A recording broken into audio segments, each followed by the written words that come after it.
एक छोटा सा गांव था, वहां पर एक आदमी पहाड़ पर पत्थर तोड़ने का काम करता था। उसको अपनी जिंदगी से कोई गिला शिकवा नहीं था। पूरा दिन वो काम करता, मेहनत करता, दिन के एंड में जो थोड़ा बहुत पैसा मिलता वो जा करके अपने परिवार के साथ में थोड़ा सा टाइम स्पेंड करता और चैन से सो जाता। तो एक दिन रोज की तरह वो अपना काम खत्म करके अपने घर की तरफ जा रहा था, तो रास्ते में चलते चलते उसके मन में ख्याल आया कि ये भी कोई जिंदगी है कि सुबह से शाम तक मैं पत्थर तोड़ने का काम करता हूँ और एंड में मेरे को थोड़े से पैसे मिलते हैं, जिसमें मुश्किल से मेरा और मेरे परिवार का गुजारा हो पाता है। काश कुछ ऐसा हो जाए कि कहीं से मुझे कोई ऐसी शक्ति मिल जाए कि जो भी मैं चाहता हूं वो सच हो जाए। वो अपने घर पर गया, उसने खाना खाया, लेकिन उसका ध्यान खाने की तरफ नहीं था। उसके दिमाग में यही ख्याल चल रहा था। उसके बाद में वो यही सोचते सोचते सो गया। फिर नींद आने के कुछ देर बाद उसको एक सपना आया। सपने में उसने देखा कि रोज की तरह वो अपना काम खत्म करके अपने घर लौट रहा था। रास्ते में उसने एक बहुत ही बड़ा घर देखा और उसके मन में आया कि काश ये घर मेरा होता और मैं इसका मालिक होता। और उसके ये सोचते ही वो उस घर का मालिक बन गया। उसको यकीन ही नहीं हो रहा था कि जो उसने सोचा वो बन चुका है। लेकिन उसकी खुशी ज्यादा देर नहीं टिक पाई, क्योंकि उसको एकदम से एक शोर सुनाई दिया। उसने अपने घर के बाहर देखा कि एक बहुत बड़ी रैली निकल रही है, जिसमें बीचों बीच एक पॉलिटिशियन है जो ऐसे ऐसे हाथ हिला रहा है। और वहां पर जितने भी लोग खड़े थे सब उसके नाम के नारे लगा रहे थे, उसके आगे हाथ जोड़ करके खड़े थे, सब उसको देखने के लिए तड़प रहे थे। तब उसको ये एहसास हुआ कि मैं कितना छोटा हूं उसके आगे। और फिर उसके अंदर से एक ख्याल उठा कि काश मैं ये पॉलिटिशियन होता और मेरे पास भी इतनी ही पावर होती जितनी कि इसके पास में है। बस उसका इतना सा सोचने की देर थी, वो पॉलिटिशियन बन गया। उसकी खुशी का ठिकाना नहीं था, क्योंकि उसके आसपास में हजारों लोगों की भीड़ थी और सब उसको देखने के लिए तरस रहे थे, तड़प रहे थे। लेकिन उसकी ये खुशी भी ज्यादा देर नहीं टिक पाई। धूप बहुत ही तेज थी और उस पॉलिटिशियन को आदत नहीं थी इतनी गर्मी में रहने की। तो उस धूप की वजह से उसको चक्कर आ गए और वो बेहोश होकर के गिर गया। फिर उसको एहसास हुआ कि ये पॉलिटिशियन सबसे ताकतवर नहीं है, ये जो सूरज है ये सबसे ताकतवर है। और उसके मन में आया कि काश मैं ये सूरज बन जाऊं तो मेरे आगे कोई नहीं टिक पाएगा। और उसका इतना सा सोचने की देर थी और वो सूरज बन गया। और वो खुशी से पागल हो गया, क्योंकि पूरी दुनिया को वो ही रोशन कर रहा था और पूरी दुनिया में ऐसा कोई नहीं था जो कि उसकी रोशनी को रोक सके। लेकिन उसकी ये खुशी भी ज्यादा देर टिक नहीं पाई, क्योंकि कुछ ही देर बाद आसमान में कुछ काले बादल आए जिन्होंने कि उस सूरज की रोशनी को रोक दिया। फिर उसको यह एहसास हुआ कि इस दुनिया में ऐसा भी कोई है जिसमें दम है उसकी रोशनी को रोकने का। और उसके मन में एक ख्याल उठा कि काश मैं वो बादल बन जाऊं। और वो बादल बन गया और आसमान में उड़ने लगा। उसको ऐसा लगा कि मैं आसमान में उड़ रहा हूं और अब मैं जहां चाहे वहां जा सकता हूं। लेकिन कुछ देर बाद वहां पर एक बहुत तेज हवा का झोंका आया जो कि उन बादलों को उड़ा करके ले गया। अब फिर उसे ये समझ आया कि ये जो बादल हैं वो सूरज की रोशनी को तो रोक सकते हैं, लेकिन हवा को नहीं रोक सकते। ये हवा उनको बहा करके ले जाती है। फिर उसके मन में आया कि काश मैं ये हवा बन जाऊं। और वो हवा बन गया। हवा बनने के बाद में उसको अपने अंदर एक अलग ही ऊर्जा का अनुभव हुआ। वो चाहे तो आराम से बहता और चाहे तो आंधी बन करके, तूफान बन करके, जिसको भी चाहे उड़ा करके ले जाता। उसको ये विश्वास होने ही लगा था कि इस दुनिया में सबसे ज्यादा शक्तिशाली मैं हूं। लेकिन तभी उसके सामने आया एक पहाड़। उसने अपनी पूरी ताकत लगा दी, लेकिन उस पहाड़ को वो इतना सा भी नहीं हिला पाया। तब उसको यह एहसास हुआ कि इस दुनिया में कोई है जो हवा से भी ज्यादा शक्तिशाली है, जिसमें दम है उस हवा को रोकने का। फिर उसके मन में आया कि काश मैं ये पहाड़ होता। और वो पहाड़ बन गया। लेकिन हर बार की तरह इस बार भी उसकी खुशी ज्यादा देर तक नहीं टिक पाई। उसको एक जानी पहचानी सी आवाज सुनाई दी और साथ ही साथ उसको दर्द होने लगा, जैसे कि कोई है जो उसको तोड़ रहा है, उसको मार रहा है। तो दर्द से वो चीखने लगा और उसके मन में आया कि काश मैं वो बन जाऊं जो कि इस पहाड़ को तोड़ने का दम रखता है। लेकिन इस बार उसकी एक ख्वाहिश पूरी नहीं हुई। वो रोने लगा, चीखने लगा, चिल्लाने लगा। उसने अपनी पूरी जान लगा दी, लेकिन इस बार वो नहीं बन पाया।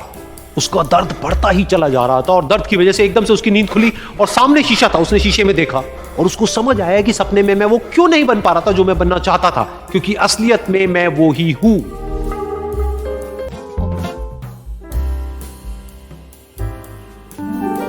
एक बार अकबर और बीरबल शिकार पे जा रहे होते हैं और अकबर का अंगूठा कट जाता है तलवार निकालते थे।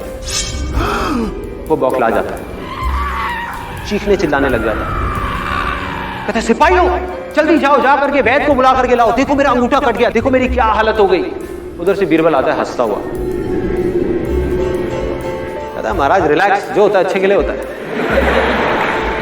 कहता है बीरबल तू क्या पागल हो गया है, क्या बोल रहा है, मैं तुझे अपना समझता था और कैसी बेकार की बात कर रहा है। एक काम करो सिपाहियों, वैद्य को छोड़ो, पहले इस बीरबल को ले जाओ, ले जा करके उल्टा लटका दो इसको पूरी रात के लिए और उसको कोड़े मारते रहना और सुबह सुबह फांसी दे देना। ले जाते हैं बीरबल को। उधर से अकबर अकेला शिकार पे चला जाता है। उसको कुछ आदिवासी पकड़ के ले जाते हैं और उल्टा टांग देते हैं। और वहां आदिवासियों का डांस चल रहा है। इतने में एक आदिवासी की नजर पड़ती है उसके अंगूठे की तरफ। कहते कि अरे यार, ये तो अशुद्ध है, इसकी हम बलि नहीं चढ़ा सकते, छोड़ दो इसको। अकबर को छोड़ दिया जाता है। अब अकबर रो रहा है। सुबह का टाइम हो चुका है। उसको लगता है कि अब तक तो बीरबल को फांसी लग गई होगी। चीख रहा है, चिल्ला रहा है, बीरबल बीरबल बीरबल, भागता हुआ आ रहा है। आके देखता है कि बीरबल को बस फांसी लगने ही वाली है, रस्सी लग चुकी है। जाकर के बीरबल के पैर पकड़ लेता है। कहता है, बीरबल मुझे माफ कर दो, तुम ठीक कहते थे, जो होता है अच्छे के लिए होता है। देखो आज तुम्हारी वजह से मैं जिंदा हूं, और मुझे देखो कितना घटिया इंसान हूं, मैंने तुम्हारा क्या हाल बना दिया। तो बीरबल टूटी फूटी हालत में बोलता है, कहता है, नहीं महाराज, जो होता है अच्छे के लिए होता है। अकबर एकदम चौंक जाता है। कहता है, बीरबल तू क्या पागल है क्या? क्या बोल रहा है जो होता है अच्छे के लिए होता है? इसमें क्या अच्छा है? कहता है, महाराज इसमें यह अच्छा है कि अगर मैं आपके साथ गया होता तो वो लोग मेरी बलि चढ़ा देते।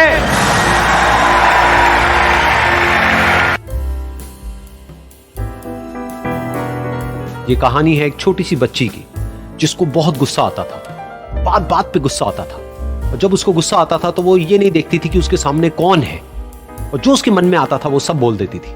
कई कई बार तो वो कुछ चीजें उठाती और जमीन पे फेंकती और तोड़ देती। तो उसके माँ बाप बहुत परेशान हो गए। उनको समझ नहीं आ रहा था कि वो क्या करे। उन्होंने बहुत कोशिश करी उस बच्ची को समझाने की अलग अलग तरीके से, लेकिन वो बच्ची समझ ही नहीं रही थी। फिर एक दिन उसकी माँ ने उसकी ट्यूशन टीचर से बात करी, क्योंकि ट्यूशन टीचर ही एक ऐसी थी जिसकी कि वो बात सुनती थी। तो उसकी टीचर ने उसकी माँ की सारी बातों को सुना और उनको बोला कि आप चिंता मत करो, आने वाले कुछ दिनों के अंदर अंदर ही इस बच्ची का गुस्सा पूरी तरीके से खत्म हो जाएगा। उसकी माँ को समझ नहीं आया, लेकिन फिर भी उन्होंने कहा कि कोशिश करने में क्या जाता है। फिर उस दिन रोज की तरह जब वो टीचर आई और वो क्लास शुरू होने वाली थी, तो उसकी टीचर ने उस बच्ची से कहा कि आज हम पढ़ाई नहीं करेंगे, आज हम एक गेम खेलेंगे। तो बच्ची ये सुन करके बहुत खुश हो गई। फिर टीचर उस बच्ची के साथ में उस घर के पीछे एक दीवार के पास में जाकर के खड़ी हो गई, और उस टीचर ने उस बच्ची को कहा कि गेम ये है कि अब जब भी तुम्हें गुस्सा आए, तुम्हें कील लेनी है और यहां पर आकर के इस दीवार में गाड़ देनी है, थोड़ी सी, जितनी हो सके। फिर उस बच्ची ने टीचर से पूछा, लेकिन इससे क्या होगा? तो टीचर ने कहा कि जब ये गेम खत्म हो जाएगी तो तुम्हें एंड में एक प्राइज मिलेगा। फिर उस बच्ची ने बिल्कुल वैसा ही किया जैसे कि उस टीचर ने कहा था, यानी कि अब उसको जब भी गुस्सा आता तो वो जाती और जा करके एक कील उस दीवार में गाड़ देती। तो जैसा कि उस लड़की को बहुत गुस्सा आता था, तो पहले ही दिन वहां पर 10 से ज्यादा कीलें गड़ गई। लेकिन उन कीलों को गाड़ने के लिए उसको बार बार पीछे जाना पड़ता और जा करके उस कील को गाड़ना पड़ता। तो उसके दिमाग में आया कि जितनी मेहनत मैं लगाती हूँ उस कील को गाड़ने में, उससे कम मेहनत में मैं अपने गुस्से को कंट्रोल कर सकती हूँ। अगले दिन 8 कीलें गड़ी, उसके अगले दिन 6, फिर 4, फिर 3, फिर 2, फिर 1। फिर एक ऐसा भी दिन आया जब एक भी बार उसको गुस्सा नहीं आया और एक भी कील उस दीवार में नहीं गड़ी, और वो बच्ची बहुत खुश हो गई। खुशी खुशी वो अपनी टीचर के पास में गई और जाकर के उनको बताया कि देखो मैम, आज मैंने एक भी कील उस दीवार में नहीं गाड़ी है, क्योंकि मेरे को एक बार भी गुस्सा नहीं आया है। तो मैम ने उसको थोड़ी सी शाबाशी दी और मैम उसके साथ में उस दीवार के सामने जाकर के खड़ी हो गई। अब मैम ने उस बच्ची को कहा कि गेम अभी खत्म नहीं हुई है, अब तुम्हें क्या करना है कि जिस भी दिन तुमको बिल्कुल भी गुस्सा नहीं आता है, उस दिन के एंड में तुम एक कील को इस दीवार से निकाल दोगी। तो बच्ची ने वैसा ही किया, लेकिन क्योंकि कीलें बहुत ज्यादा थी तो 1 महीने से भी ज्यादा टाइम लग गया उन सारी कीलों को बाहर निकलने में। लेकिन एक दिन ऐसा भी आया जब सारी कीलें उस दीवार से बाहर निकल गई। फिर वो बच्ची बहुत ही खुश होकर के अपनी टीचर के पास में गई और जाकर के बोला कि अब उस दीवार में एक भी कील नहीं है। तो उसकी टीचर उस बच्ची के साथ में उस दीवार के सामने जाकर के खड़ी हुई। उसने देखा कि एक भी कील नहीं है दीवार में। फिर उसको उसकी एक फेवरेट चॉकलेट गिफ्ट करी और बोला कि तुम इस प्राइज को जीत गई हो। बच्ची बहुत ही खुश हो गई। फिर टीचर ने उस बच्ची से पूछा कि क्या तुमको इस दीवार में कुछ नजर आ रहा है? तो बच्ची ने कहा, नहीं मैम, इसमें तो कुछ भी नहीं है, सारी कीलें निकल चुकी हैं। तो उस टीचर ने कहा, एक बार ध्यान से देखो, शायद कुछ नजर आए। तो उस बच्ची ने दोबारा देखा और कहा, वो जो कीलें मैंने गाड़ी थी उसके कुछ निशान मुझे नजर आ रहे हैं दीवार में। जब बच्ची ने ये देख लिया, फिर उसकी मैम ने उस बच्ची को कहा, जैसे तुमने इस दीवार में कील गाड़ी और अब तुम उस कील को तो निकाल सकती हो लेकिन उसके निशान को नहीं मिटा सकती, ठीक इसी तरह से होता है जब तुम गुस्सा करती हो। जब तुम गुस्सा करती हो अपने माँ बाप पे या किसी पे भी, तो उनके दिल पर चोट लगती है, उनको दर्द होता है और वहां पर एक निशान रह जाता है। उस निशान को तुम चाह करके भी हटा नहीं सकती, फिर चाहे तुम उनसे जितना मर्जी माफी मांग लो। ये सुनकर बच्ची को अपनी गलती का एहसास हुआ और वो रोने लगी और वो भागती हुई गई और अपनी माँ के पास में जा करके उनसे गले लग गई और अपनी माँ को बोली कि मम्मा, मैं आज के बाद कभी गुस्सा नहीं करूंगी, मुझे समझ आ गया है मैंने क्या गलती करी। और उस दिन के बाद उस बच्ची ने कभी गुस्सा नहीं किया। उम्मीद है आज की कहानी आप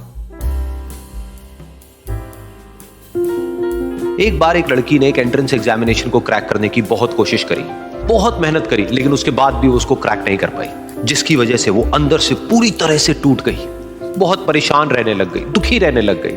उसके पिता से अपनी बेटी की यह हालत देखी नहीं गई। फिर उन्होंने एक दिन अपनी बेटी को बुलाया और उन्होंने अपनी बेटी को कहा कि तुम मेरे साथ एक बार किचन में चलो, मुझे तुम्हें कुछ दिखाना है।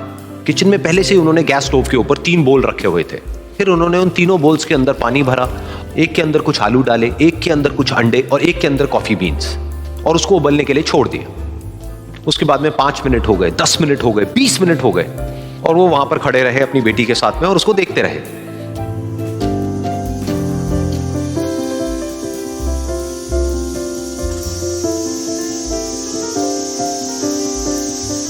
तो बेटी अंदर से थोड़ी सी इरिटेट होने लग गई, कहती है क्या कर रहे हो आप? तो उसके पिता ने कहा कि सिर्फ 1 मिनट और रुको, तुमको सब समझ आ जाएगा। फिर उसके बाद में एक एक करके उन्होंने गैस स्टोव को बंद किया और जो पहला बोल था उसमें से आलू निकाले और निकाल करके एक प्लेट पे रख दिए। दूसरे बोल में से उन्होंने वो अंडे निकाले और निकाल करके एक और प्लेट में रख दिए, और तीसरे बोल में से जो कॉफी थी उसको छान करके एक कप के अंदर भर दिया और वो वहीं सामने स्लैब पे रख दिया और अपनी बेटी से पूछा कि तुम्हें क्या दिख रहा है? तो उनकी बेटी को थोड़ा सा गुस्सा आ गया। उसने कहा कि इसमें देखना क्या है, एक में आलू है, एक में अंडे हैं और एक में कॉफी है।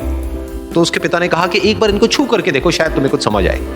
तो उसने सबसे पहले आलूओं को छुआ, तो जब उसको छुआ और थोड़ा सा दबाया तो वो बिल्कुल सॉफ्ट हो चुके थे।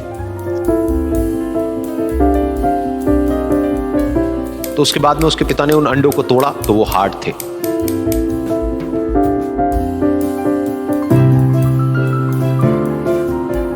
और फिर उसके पिता ने वो कॉफी वाला कप उठाया और अपनी बेटी को कहा कि एक बार इसको सूंघ करके देखो।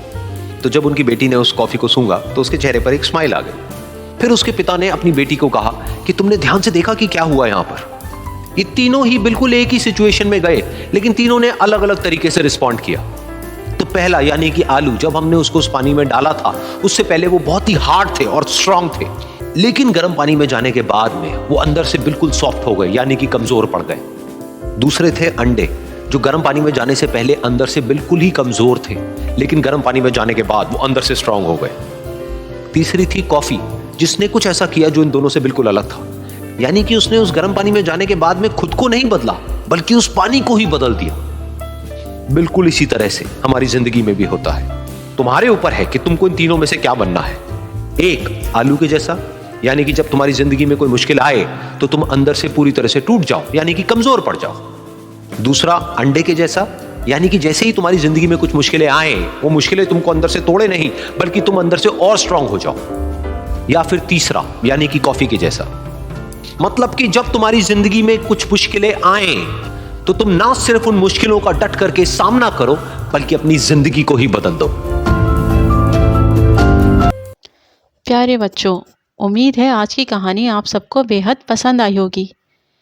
हमारे साथ जुड़े रहने का शुक्रिया। मिलते हैं अब एक नई कहानी के साथ।